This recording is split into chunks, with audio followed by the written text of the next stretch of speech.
range report on the Bersa Bp9Cc chambered in 9mm. She is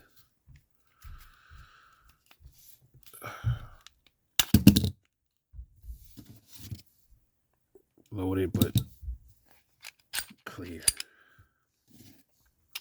So I'll get my honest range report on this firearm because I know a lot of people are looking at this gun.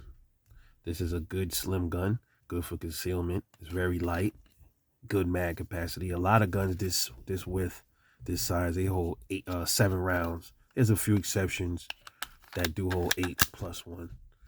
This is one of them. So, upon first shooting this gun, I noticed the trigger is so good. This has, the trigger on this thing is just, it's a wonderful trigger on this guy. I was very surprised at this price point that the trigger was this good. It's very smooth. I guess it's because it don't have that the Glock style hinge on it where you get it's a wider grip, a wider trigger. You see how wide that is.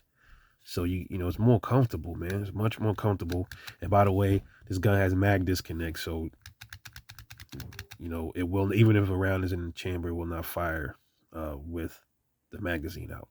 Don't really like that too much, but it is what it is.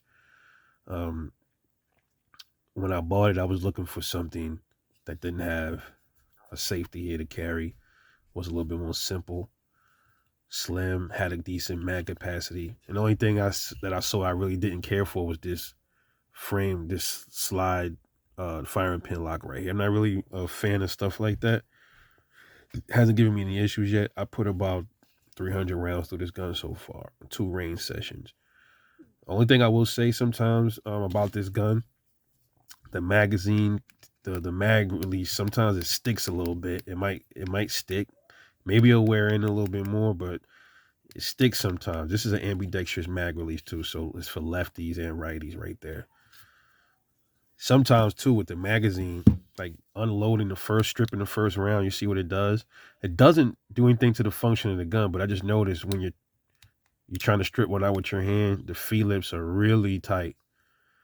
So a little weird. It may make you believe that the magazines is faulty, but they're not. It runs pretty good. Now I did have one failure to feed. Was it a failure to feed? Let me see, because I write down my firearm performance.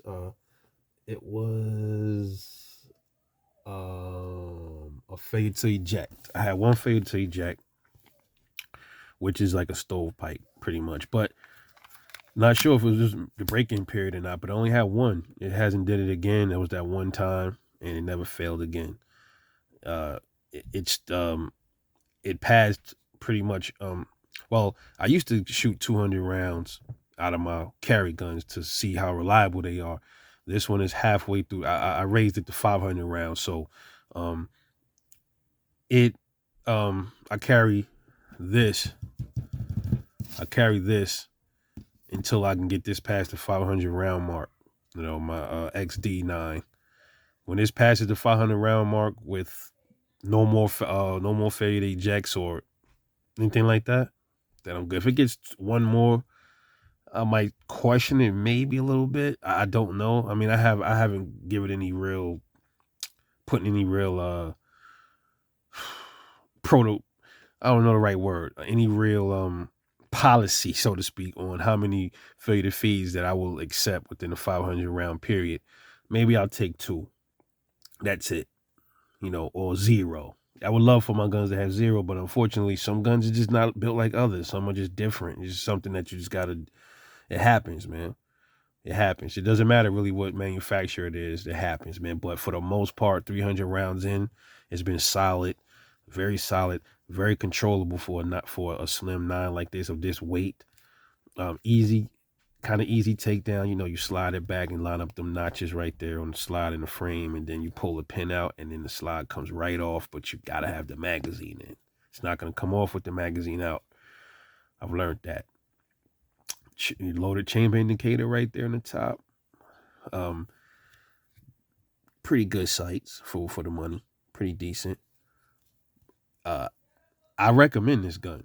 go get it, man. I recommend it. Bersa Bp9Cc, a good shooting gun.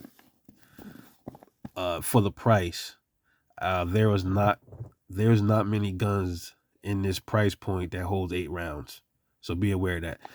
And this is not a micro compact. This is a slim stack compact pistol. So this would compete with the Smith & Wesson M&P 9 Shield, not the Shield Plus. It would be like a 9 Shield. It would compete with the Glock 43, the Car CW9, even maybe the Car CM9 or the PM9. It also will compete with Taurus G2S, Ruger. What would compete with this? Ruger has any slim stacks, or the Springfield XDS, stuff like that. So that's the competitors that this gun runs up against, and for this price, between 230 and 240, there is not any other eight round single stacks that you can get for this price. I believe this gun is. I looked, couldn't find any. So I recommend the Bersa Bp9Cc. So that is my honest range report for this pistol. This is Rebel Shooter. Please like, subscribe. I will make sure to catch y'all again. And I'm out.